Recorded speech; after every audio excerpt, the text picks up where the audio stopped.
Oh là là. Wesh la team, j'espère que vous allez bien. Moi en l'occurrence ça va pas très bien. Aujourd'hui on se retrouve pour une nouvelle vidéo, on va parler de Laura B. Donc juste avant la vidéo commence, je m'excuse d'avance si je suis dans un état végétatif, je suis enrhumé, j'ai la fièvre et tout, etc. etc. Donc je m'en excuse d'avance.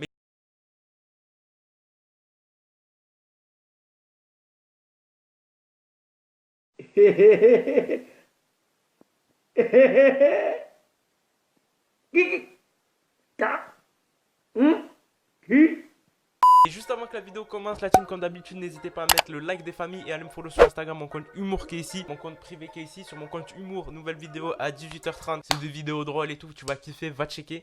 Et sur mon compte perso, tu auras des photos de moi dans un état pas végétatif. Donc voilà la team. Aujourd'hui, concrètement, on va parler de quoi? On va parler de Laura B qui est en top tendance Twitter. Je vais expliquer l'affaire, quoi, elle est en top tendance, qu'est-ce qui se passe et tout. Donc juste avant ça, la team, Laura B, je vais vous introduire qui est cette personne. Donc c'est une influenceuse normale qui fait des nudes, donc des nudes sur des sites sécurisés où tu payes, t'achètes, tu reçois. Enfin bref, je vais pas vous expliquer le bail. Donc ce qui s'est passé, c'est qu'elle a mis une photo avec un maillot, plus particulièrement le maillot de l'OL, et qui a fait la fureur de tous les fans parce que les fans n'aimaient pas assimiler le club à une personne comme ça. Chose tout à fait débile pour moi parce que tout le monde a son libre arbitre. Donc si elle veut mettre ça, elle met ça. Personne ne va dire ne mets pas ça ou arrête de mettre ça. Donc c'est complètement débile de faire de lancer une polémique sur ça. Mais non seulement, c'est pas à cause de ça aussi. Elle a été critiquée parce que tout le monde disait qu'elle avait un contrat avec l'OL, sauf qu'elle a justifié en story qu'elle n'avait pas de contrat avec l'OL. Donc d'après tous les gens, elle avait signé un contrat avec l'OL pour mentionner qu'en fait elle faisait de la publicité à l'OL. Donc la publicité avec un compte à 21 000 abonnés, franchement c'est bien, c'est cool. Et surtout le style de personne, bon c'est cool aussi. Et ce qui s'est passé, c'est que de ça, il y a une affaire qui est ressortie. Pour moi, c'est totalement faux la team. Je vous le dis clairement parce qu'il n'y a pas de source. Pour l'instant, il n'y a pas de source. Et les gens font que dire ça. Pour moi, c'est faux. Donc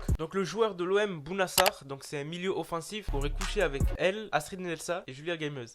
Bien évidemment, pour moi, c'est totalement faux. Il n'y a aucune source qui stipule de ça. Il y a beaucoup de personnes qui font que mettre ça en disant oui, c'est vrai, etc. Il l'a soulevé, etc. Surtout, il l'a soulevé parce que ça a lancé une polémique. Parce que, à ce qui paraît, quand tu dis il l'a soulevé, ben, en fait, tu traites la femme d'objet et tout, etc., etc. Je comprends totalement. Donc, ça a relancé une polémique. Donc, c'est parti encore plus loin. Donc, pour moi, c'est totalement faux. Faites gaffe à cette info. Genre, le joueur de l'OM, Bounassar, aurait soulevé Astrid Nelsa, Laura B et Julia Gameuse. Surtout Julia Gameuse. Donc, faut vraiment se remettre dans le contexte et faut arrêter vos conneries d'intox ou je sais pas quoi. Donc les gens pensent réellement que c'est ça. Pour moi c'est totalement faux, je n'y crois pas.